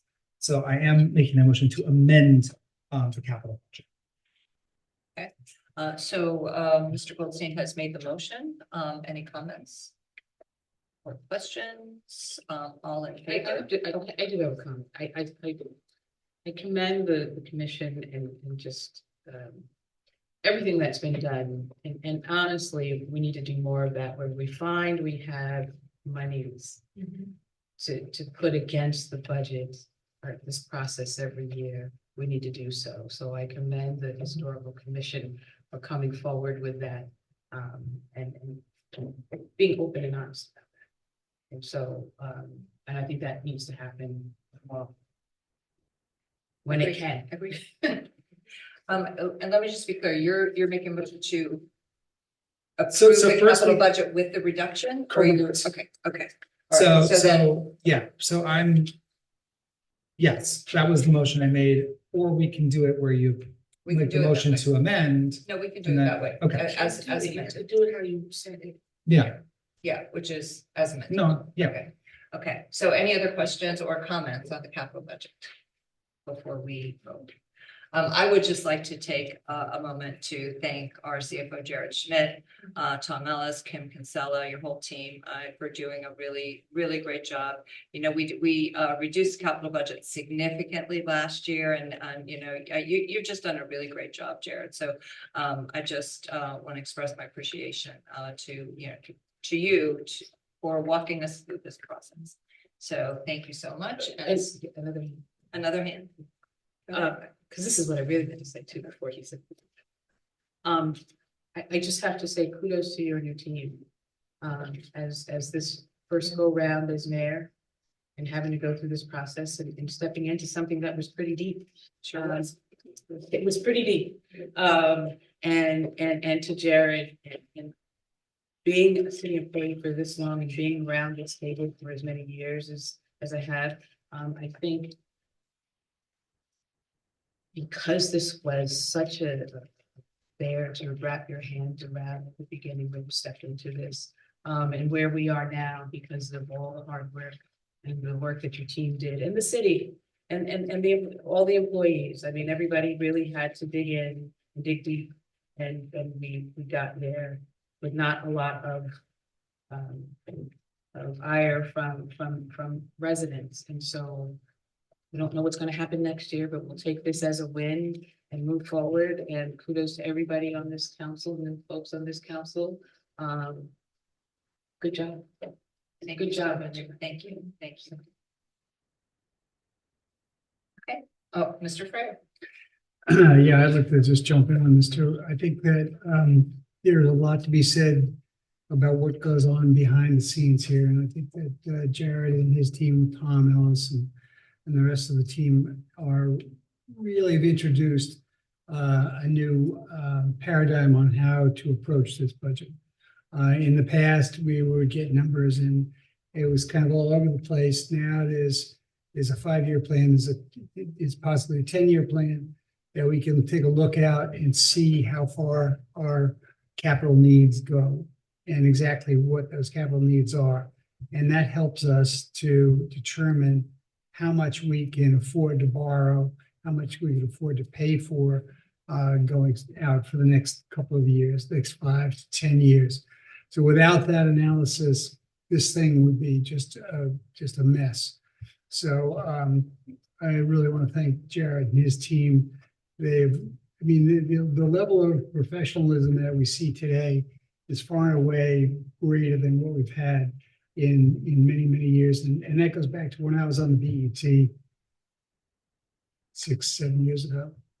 So I think we can all pat ourselves on the back and say, wait, we did a great job. This was easy. We didn't do anything. That's the guy who did it. Okay, so thanks very much.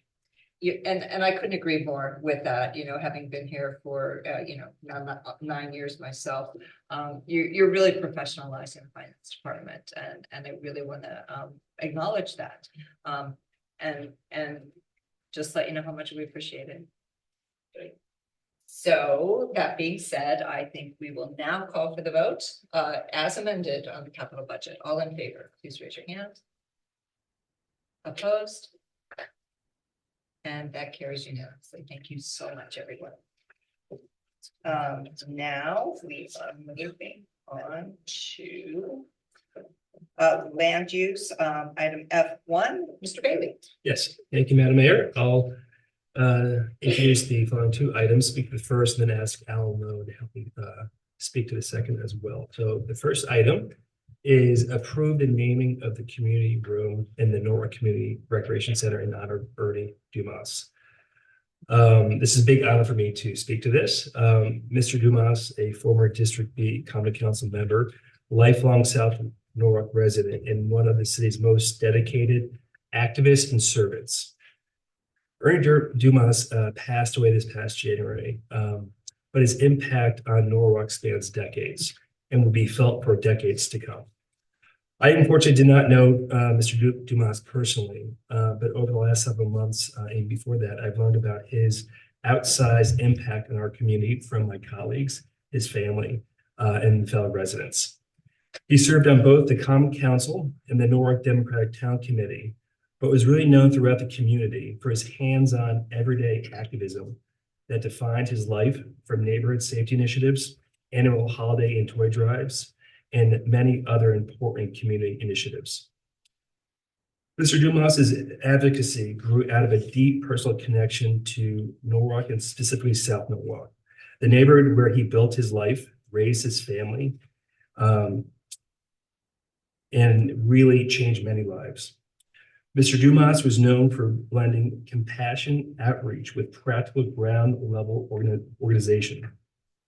Majority Leader Seed has said that the best advice he ever received came from Mr. Dumas. Keep God first and stay community minded. That spirit of servant leadership rooted in community is exactly what a community recreational center is meant to embody. Naming this room in his honor is a fitting and lasting tribute to a man who spent his life making Norwalk stronger and a better place to live. I am very honored to be able to introduce and support this item. Thank you, Mr. Bailey.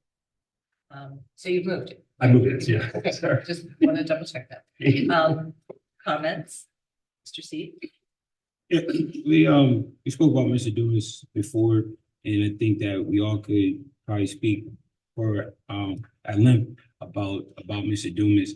But I just want to touch on why I think naming this community room is really important, because of the work that Mr. Dumas did in that community room. The amount of people that were fed in that room, the amount of toys that were given out in that community room, the amount of community cleanups that on Earth Day that we did, and not just on Earth Day, but also I think we did one in the fall. We did numerous. We did a lot of stuff, and I think that there's just so much that was done at that center. Miss Dumas actually worked at Neon, that used to be housed in that building. So I think there's a lot of to actually naming this community room, not just picking something to name after Mr. Dumas. Yes, it was South Norwalk, but in there was a lot of what he did, and a lot of that is going to keep going, not just because we're naming it after him, but because we have people like Councilwoman Young and Miss Dumas and Miss Sonia Oliver and Darius Williams with the Basket of Love, and they're going to keep it going. But with the city, I think it's important that we do it, and when we name these buildings, when people go 20, 30, 50 years from now and they see Ernie Dumas Community Room, they could look up and see the man that he was and the amount that he poured into the community. Myself, I actually got a text message from State Rep Kadeem Roberts, who was somebody who got to serve with Mr. Dumas on the council, but also has strong family connections with Mr. Dumas. And just Mr. Dumas is somebody that's just great. And he would always say, just stay community minded and keep God first. But he would always look, and anytime he was talking to you, you knew Mr. Dumas, when he's explaining to you why he does something, he'll be like, Jalen, for the simple reason, and 9 times out of 10, the simple reason was that he was doing God's work. He was doing God's work, and he was doing what he felt. And God was such a big part of his life, was telling him to do. And every time he did something, anything he did in the community, he always had to pray before he did it. And that was just the type of guy that he was. So I think it's super fitting how we do it, and I'm happy that we're honoring somebody who just gave so much to South Norwalk, and really South Norwalk before it changed, and honoring the history of South Norwalk. I think it's really important. Thank you. Other comments, Ms. Ayers? As we are talking about honoring this room about Mr. Dumas, I think we need to acknowledge that we're honoring a community giant that walked among us. And 98 South Main Street can morph into a lot of different things. But what can never be erased from that space is the lingering spirit of Mr. Dumas, because he made it a place that represented community, but not only conventional community, but community that far surpassed any statue or plaque or picture we can put on the wall. In these days that we live in, we need champions, and we need people that just do what's right. Sometimes it's hard just to find people that just do what's right. But Mr. Dumas was that type of man. And he has given us more than just his service. He has given the city of Norwalk, through his dedication and through his work, a guidepost on how to be proud and how to love and how to be community. And so honoring the lingering spirit of Mr. Dumas, as we have all said, is befitting. But I also want us to remember or acknowledge, in the last couple of months, we have honored some heavy hitters, some great, outstanding, extraordinary Norwalkers. And that should make us proud as a council. But it also, as we sit up, my grandmother would say, peacock proud. We also need to take a minute to understand we need to walk in their footprints. Not their shadows, because a shadow can overshadow you. But we need to walk in the footprints that these giants left, because everything they did was very attainable for all of us to continue on. And so, of course, I would always support the naming of anything. It could have been a light in the name of Mr. Dumas. But I have to tell you guys, he truly was a giant that chose to walk among us. Mr. Dumas could have lived anywhere. He could have did anything. He chose to be here in Norwalk and to be among us. And so we are really honored for having the opportunity to cross his path. So I fully support the naming of the room in Mr. Dumas's honor. Thank you, Ms. Ayers. Mr. Goldstein. Hard to follow that out. And it's not just you. I mean, Councilmember Steen, Councilmember Bailey. I mean, look, I got to know Councilmember Dumas a little, but it was very clear from the moment I met him that there are some times where people just have gravitas, and gravitas is the funny definition for that is you can't define it, but you know it. And you know it when you see it. And with Mr. Dumas, you saw it. And he was someone who had enormous impact on our community. And I just want 2 quick thoughts, because I think everyone else sort of summed it up. One was, I think a lot of times a person's funeral service can be really revealing about who they are. Mr. Dumas had an extraordinary funeral. A number of us were there. I was there. And it was a collection of people from across his life, from across this country, who traveled great lengths to pay tribute to him. It was eulogies that were told extraordinary stories about the kind of service he did to others in Norwalk, but also around the country through his faith and through his church and through his communities. And you want someone like that to be featured as someone to aspire to. You know, I said something similar when we voted to change the name of the South Norwalk School to the Dr. Ruby Shaw School, which we'll be dedicating, I believe, next month. And that same principle exists here, which is that when you name something, it is as much as it is a recognition of something that's happened in the past, it is actually aspirational, and it's about the future. And naming this room after Ernie Dumas is a statement about who Norwalk wants to be in the future, as much as it is about the past. Same with Dr. Shaw, and same with any time we name something. It's a statement of who we are and who we want to be. This is about a clear cut as a case as it gets of a no-brainer of someone who should be deserving of such an honor. And I can't wait. You know, this new community center is going to be a beacon of hope and community and fun, and a place where people are going to want to be for generations. And Mr. Dumas's name very much deserves to be a part of that place. For, as Councilmember Seed said, he brought a lot and made so many people invest in each other and in others in that very space. Thank you, Mr. Goldstein. Other comments? Ms. Young. So I appreciate everything that was said about Mr. Dumas during the public participation and from my colleagues. But Mr. Dumas was my friend. And I met him in 1998, and we were together for the most part ever since.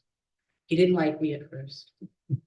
He questioned me with another person that did a lot of work in this community, Berdella White, who lived in Colonial Village and was an activist there as well. But she kind of sold me to him. And so he said, okay. And I think, and that's when I was working with the police department at the time with Weed and Seed, and Mr. Dumas joined Weed and Seed with me and Berdella White and several other folks in the community to implement that Weed and Seed grant and to do things in the community. And the first thing that I know that we did together was that Thanksgiving in Neon. But Mr. Dumas was doing a lot more before that. He was with Norwalk Clean and Green. So he was always doing things in the community, and he opened those doors, and I followed him. I followed him around a lot. So we worked together for decades. And all I can say is he left his footprint, indelible footprint, all across this city, all across this country, because he was a bus driver for his church. And so he went everywhere. He was a God-fearing man. He stuck to his word. He'd get mad at me sometimes because he wanted me to have more fight in me, but he did things his way. And he felt everything that he did and said in his heart, and he backed it. And he did everything for his community. And as someone said, when we lived that part of South Norwalk, I lived right up the hill from him. And when he moved into South Norwalk, it was not the best time. But Mr. Dumas was on that street talking to people who were causing problems. But he made friends with those young people, and they respected him. And that's what he was able to do, was to garner respect. And it was because he was a man, and he was honest, and he was strong, and he was committed. And everybody felt that and saw that. Martha and her family gave him to us, allowed us to have him. And he did tremendous work. And as Ms. Dumas said, sometimes it felt like forsaking his family. But they knew what he was doing, and they supported what he was doing. And we all did. It was just, he was like the Pied Piper almost. When he said something, you kind of followed him. And he made connections with a lot of the landscaping companies, the contractors, and right in South Norwalk that supported us financially.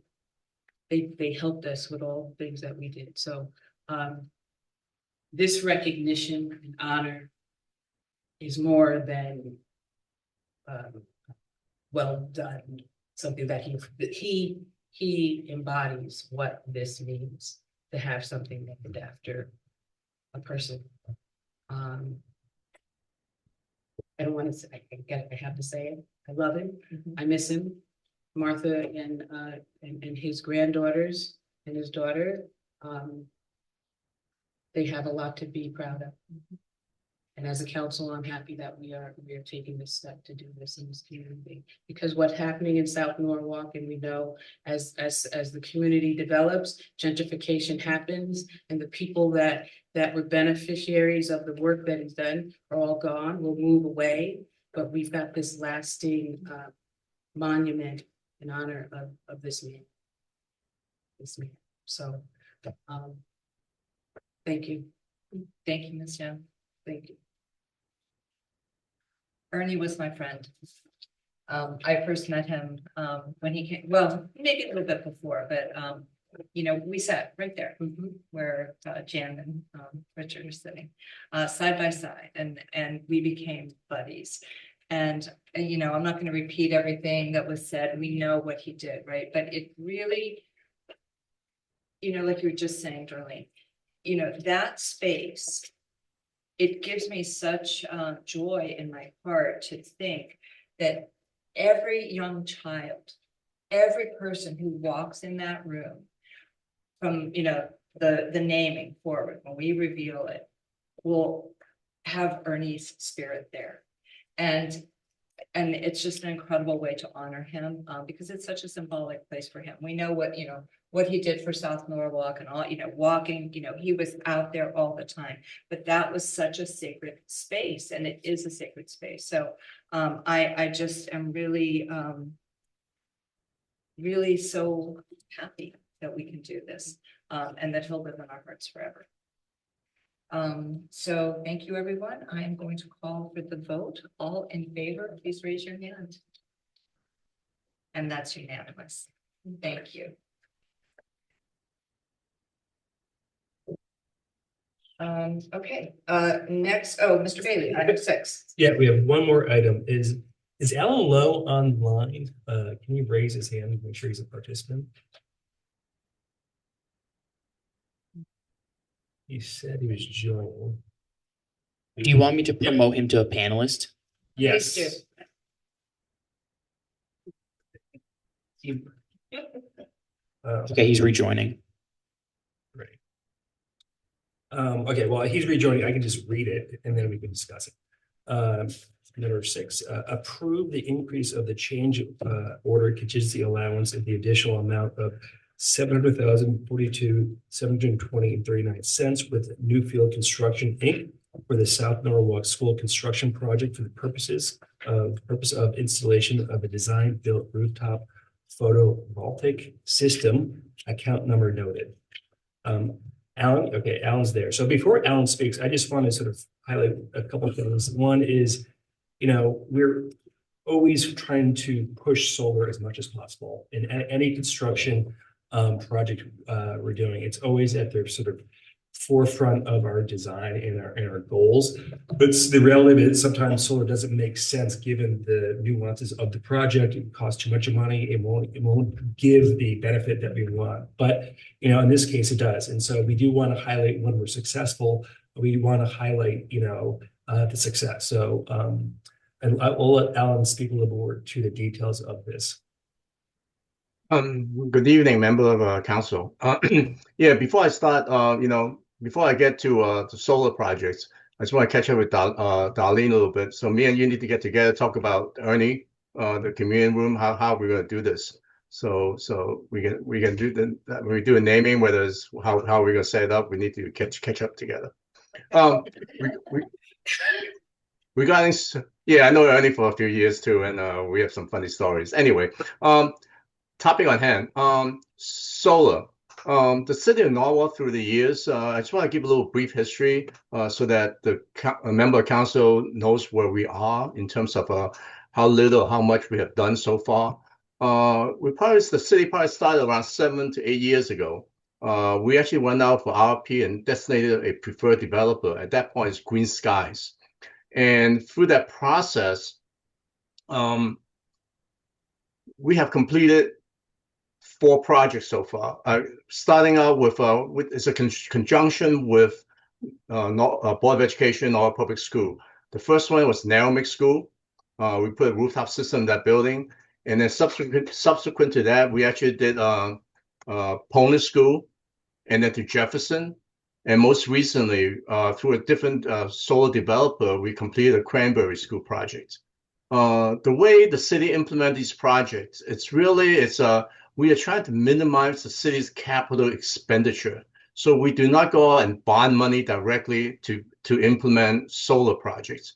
We do a private partnership with a solar developer, so we go out and get tax credits and also get incentive for utility company, and to install the system and lease it to the city. So, and the way to pay for this by the city is through the electricity that it generates. So hence there's an agreement that the Board of Education signed with the solar developer, and it's based on kilowatt hour the system generates. It's a real-time monitoring, and it's typically it's called a power purchase agreement. So generally speaking, we buy power from a third party and we pay them directly. And generally speaking, these agreements is 20 years, and we get a pro forma from the developer to analyze the financial savings for 20 years. And at the end of 20 years, there's a buyout provisions, which get very complicated. But at the same time, it's typically, again, these agreements in industry-wide, it's 20 years. It's actually a asset that a company could actually sell in the marketplace. One of the questions we always hear is that why do we do a 20-year agreement? That's typical industry. But at the same time, is that you can hear that solar panel nowadays have life probably more than 20 years. Some it can go up 25, 30 years, but it's just a projected life.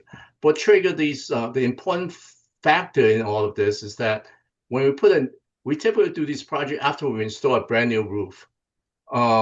A roof, generally speaking, either 20-year warranty or 25-year warranty or 30 years. But we typically do a 20 to 25-year warranty.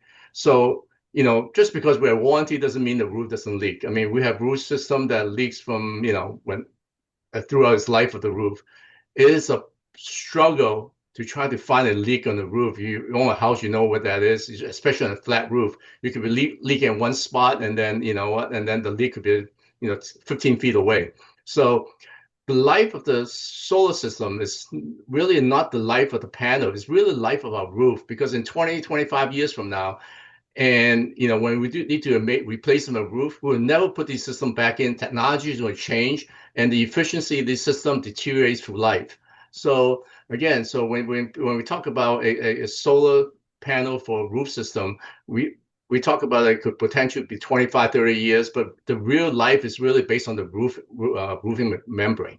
So again, right now we finished 4 projects, and currently our company that we're working with is called Verogy, Verogy, and they recently completed Cranberry School, and they're currently submitting application to Eversource for Norwalk High School rooftop system, as well as looking for a federal energy tax credit so that we can implement the Norwalk High School project.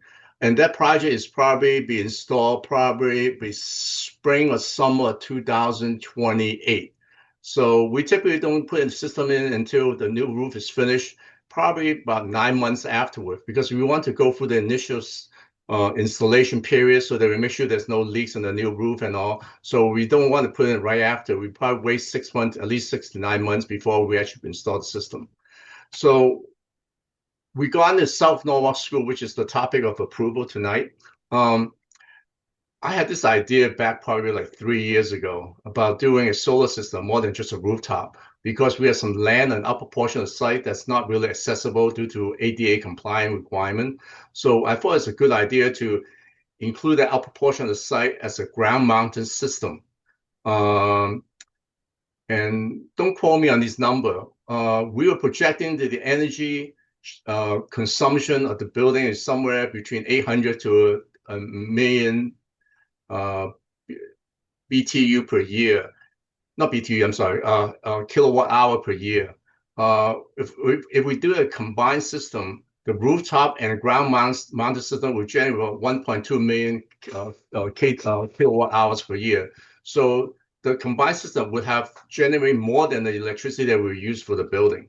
For about a year and a half to 2 years, I worked with SNU to try to make this happen. There are many regulatory and requirements as well as financial limitation that we have in terms of trying to make this partnership work. It's very complicated, and then SNU is very interested in doing this partnership with the city, but through all these conversations and all, we find that the requirements and the financial structure does not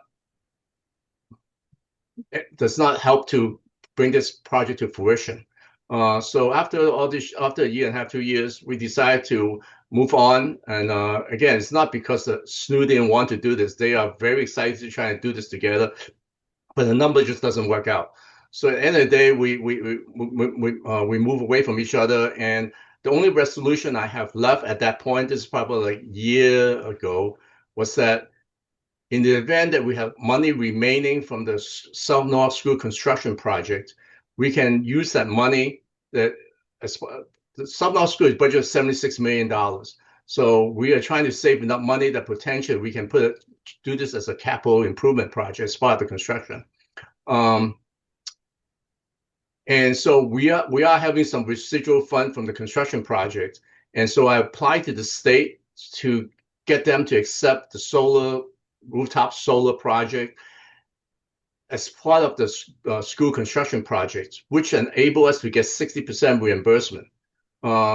With that 60% reimbursement, the projects financially would make sense. So recently, back in December of 2025, we got approval from the state. Since then, we actually went out to bid on the construction of it, and that's what in front of you tonight. It's about $700,000 to put the system in on the roof of South Norwalk School. We are not doing anything with the ground mounted system because it doesn't work for us. So again, what's in front of us is actually amending our contingency amount with a new field construction contract, so we can implement a change order to incorporate the construction of these solar panels. So it is a bit of a good story for the city and for us to be able to actually implement something that initially we tried something very creative and tried to make this work, and it didn't work out. But at the same time, we found an alternative way to get this project implemented. So we're looking potentially to get this work done for this summer or fall latest, depending on delivery of the electrical panels, solar panel, whether we can get it in time for the summer construction. So overall, we would like to move forward with this, and basically all we need to do is just approve the contingency amount for change order for this work. Thank you. Thank you, Alan. Thanks so much. Are there any questions or comments for Alan? I really want to just thank you for all of your efforts around trying to get that ground mounted solar. I know you put a lot into that, but it's excellent that we are able to move forward with the rooftop panels, and very much look forward to the rooftop panels at the new Norwalk High School. You know, we want to make sure that our city is as green as possible and always working towards sustainability and resiliency for Norwalk. So all in favor, please raise, yes, question? So are these panels huge or pretty flat? They're on, yeah, they're on. Actually, this panel, if you look at a solar panel back like 10 years ago, they usually, old days, it's actually a 45-degree angle. It sits on the roof. So it goes like a 45-degree angle kind of thing. But nowadays with new technology, the receptive eyes, I guess, I'm not sure what the right word is, of the panel is much more diverse, so that they actually keep it around like a 20-degree angle. So they sit on a rack system on top of roof, but it doesn't go 45 degree anymore. They go much lower, much flatter. So you won't see it from the ground at all. Great. I asked the question only because I know there's condos not far from there. So I was just asking for that perspective.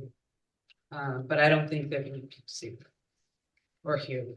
Yeah, I really don't believe it's But it's not a problem. it's Okay. not a problem. And also you'd be looking at the from the condo, you'd be looking at the backside of it. It's not like you're looking at, because it had to face south, right? Generally speaking. Yeah. So from the condo, you actually on the north side, so you actually see the little bit of backside of it. All you see is just something on top of the roof that's about, I would say about 3 feet, 2.5, 3 feet high. And it's again, it's sloped towards the south. Thank you. Anything else before we vote? Okay, all in favor, please raise your hands. Opposed? And abstention. That carries you, Al. unanimously. Thank you. Thank you so much, Alan. Thank you. Thank you.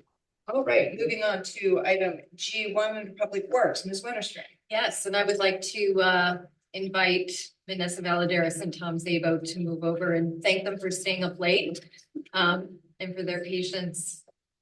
I would like to, Madam Mayor, move item 1 and read the resolutions into the record and then make a brief comment.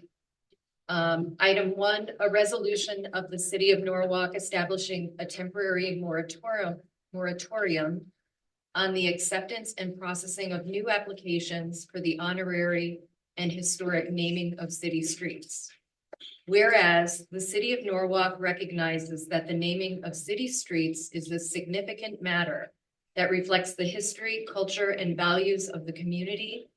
And whereas a proliferation of honorary and historic naming requests can lead to administrative inconsistency, public confusion regarding navigation and emergency response, and increased maintenance costs.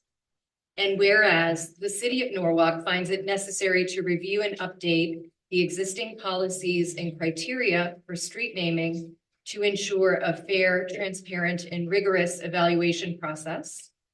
And whereas a temporary pause on the acceptance and processing of new applications will allow staff and elected officials the time required to revise Chapter 95, Article 2, Section 95-37, 95-38, and 95-39 without the pressure of pending applications. And whereas the moratorium is intended to be a reasonable and temporary measure in the interest of the City of Norwalk and its residents.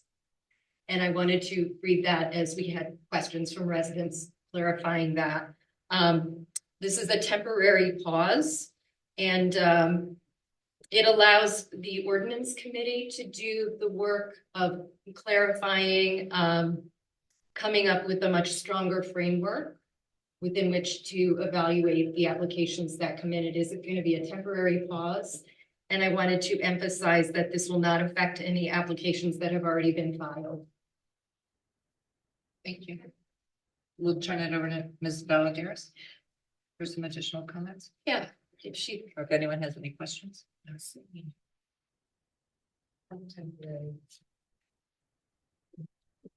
You're at, oh, go ahead. Hello, Ms. Valadares. So how long is temporary? Did we say that? Is it a year, 6 months? So, good evening, everybody. Ms. Young, as of now, the discussion is happening under the ordinance committee. So it will be presented there. So the members will have the option to revise, give their opinions. There will be a public hearing after it gets approved, the language, and then we'll come to council to vote. As soon as the ordinance gets approved, then I believe that we don't need any more to put a moratorium in, and then we can take the moratorium out. I believe that probably by the end of the year, this should be already resolved. Mr. Steve. Just briefly, this is something that is going to be on our agenda for our Tuesday meeting of the ordinance. So the ordinance committee will have a discussion. And I think it shouldn't take it to the end of the year. We usually move a little bit quicker. So we'll get that done, but we'll make sure we do our due diligence. And as always, anybody on the council can join our meeting and have input. And we'll make sure that that gets out and everybody's a part of the process, but the process will start next Tuesday. Any other questions or comments? And does this just apply to honorary street thing? Correct? Under public works, Specific- yes, that's yeah, street Under name. public works, okay. Yes. But I did want to clarify, just because like with the ordinance, it will kind of mirror with property, like changing the name of buildings and everything, just for kind of like continuity. Yeah, consistency, thank you. So right now it's just this, but just so that it lines up and it's like the same type of like criteria, and it just makes sense to kind of make sure it lines up. So that is kind of the idea, but right now it should be the honorary street. Any further questions? Okay, seeing none, all in favor, please raise your hand. Opposed? Abstentions? And that carries unanimously. And then moving on to under Public Works, item 3, Ms. Weatherstreet. Oh, Madam Mayor, if I may, on this item, I have to recuse myself, unfortunately. Okay, thank you, Mr. Lopez. Okay, so I'll be logging off. Okay, thank you. So I'd like to move item G3, Madam Mayor. And I'll read it and then make some brief comments. Authorize the mayor, Barbara C. Smith, to execute the First Amendment to the July 20th, 2023 agreement between the City of Norwalk and NewGen Strategies and Solutions, LLC, for municipal solid waste disposal consulting services for a sum not to exceed $42,500. And I'd just like to say a few words, notably that this is an item that's gotten a very thorough review at the subcommittee level. There's been a lot of passionate, I've been very moved actually by the community voices, the passion and the input that people had for this topic. So this is an amendment that furthers our existing agreement with NewGen Strategies, and it is about taking our pilot food scrap program, which has been very successful, but is a pilot program, and making it a permanent program which aligns with our solid waste strategic plan. And as I said, I was very appreciative of the passion that people have for this topic because it reflects our feelings about sustainability and furthering those goals as a city. And I was very inspired by that. You know, I think our committee, which did ultimately vote this unanimously to come to council after having tabled it, requesting, did a lot of due diligence on this topic, heard a lot of voices, and it's really an example of people taking a topic very, very seriously and very to heart, even if the, you know, the dollar amount isn't as high as some of the other items, but it didn't matter because this is really about how we invest our money, no matter what level it is, and making sure that we're doing that with integrity. So, you know, we really felt that NewGen was the appropriate entity to take this project to an RFP, which will help us make this a permanent program. They're familiar with us. They work with us already. This is really a cost-effective way of moving forward so that we can go out to bid and implement a program that can be scalable for the future if we wish to join with a regional authority in the future, or we decide to do something in-house. So this is really exploring those options so that we can have something that will ultimately benefit our community. The work represents a critical next step in advancing our commitment to reducing waste, and as I said before, aligns with our broader sustainability goals in the city. So having said that, I just wanted to open up for any questions, discussion. We have Chief Balladares here. If anyone has any questions about it. No. I think we are ready for a vote. All in favor, please raise your hand. Opposed? Abstentions, and that is unanimous. Thank you, everyone. I will take that last Motion to adjourn. All in favor, please raise your hand. We are adjourned. Thank you.